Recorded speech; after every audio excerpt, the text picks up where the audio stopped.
Actually, this probably doesn't just apply to photography. It probably could apply to all things in life that you're passionate about, and especially the things that don't make a huge amount of money. All the fun things, all the stuff you love. Seems like a life where you go, there's happiness and here's money. What do you want? And if you chase money, you're pretty unlikely to find happiness. But if you chase happiness, money seems to start chasing you. I think that's a good way of looking at it. I've been doing photography for roughly 10 years. I lose track of time a little bit. But in that time, I've done quite a few things I'm pretty proud of. I have won New Zealand Landscape Photography of the Year. That was a massive.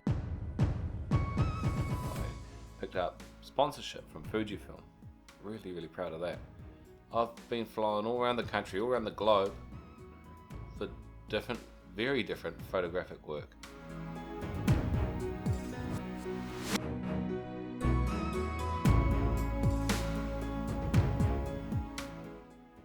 And in hindsight, I feel like photographically I've had a pretty good life, and this is by far no means I'm giving up kind of video, but definitely during that time I've wanted to quit a lot, and this video is about that. For the first couple of years, especially while studying, it felt like I was into photography just like 24/7. I just wanted to do it all the time, and I did it as much as possible. And then and then you start working, I guess. I'm not 100% sure what causes the change, but eventually you start doing a little bit less photography, and that's fine. Like the balance, and across all of this, balance is very, very important. And then you hit a point where you don't feel like doing photography anymore, and you wonder if you should quit. And you realize how much you've spent on gear and how much time you've invested into this, and you don't. You plow on through, and you keep on working, and a lot of people get through it. For me, that comes up a lot. Once a day, once a week, once a month, once a year. Not consistently, but I do inconsistently have desires not to do this anymore. And it's okay. I remember the first time it came up, I think it was like year 2 or 3, and I hadn't done any photography for maybe a couple of months. And in my head I'm like, oh shit, man, that's it. I'm done. Like, I'm over photography. Like, I didn't have that drive to get back into it.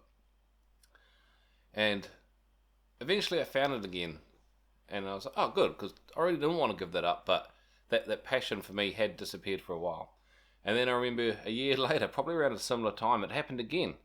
And I was like, okay, this is it. This is the time. I'm finally done for photography. Like, it's been a shame, but it's been pretty nice.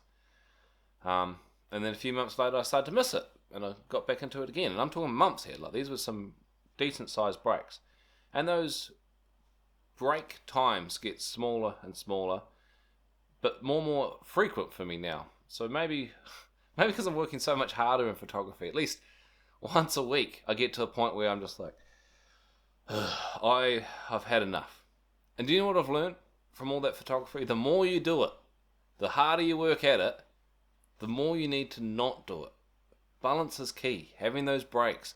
If I spend all day filming and editing and taking photos and working far too hard of it, I can nearly guarantee by about 3-4 p.m, because I start at sunrise normally as well, I'm spent. And it is because I haven't had enough balance in life. I need to go and walk my dog. I need to catch up some friends. I need to drink a glass of water, for example. And balance really is key. And for me, those desires to quit are now down to like maybe an hour-long period, or sometimes just for the afternoon when you're really, really tired and you haven't had enough breaks. But if you have a desire to quit photography, it's okay. You don't have to be terrified by it. Maybe just accept you need a bit more balance in life. Maybe you need to catch up with your friends. Maybe you need to do something else that's creative. Maybe you need to do some exercise. Maybe you need to start eating better. Maybe you just need a break from photography. And it doesn't matter if that break needs to be for an hour, a day, a week, or a couple of months, maybe even a year. I'm just here to let you know that it's happened to me too, and it's okay.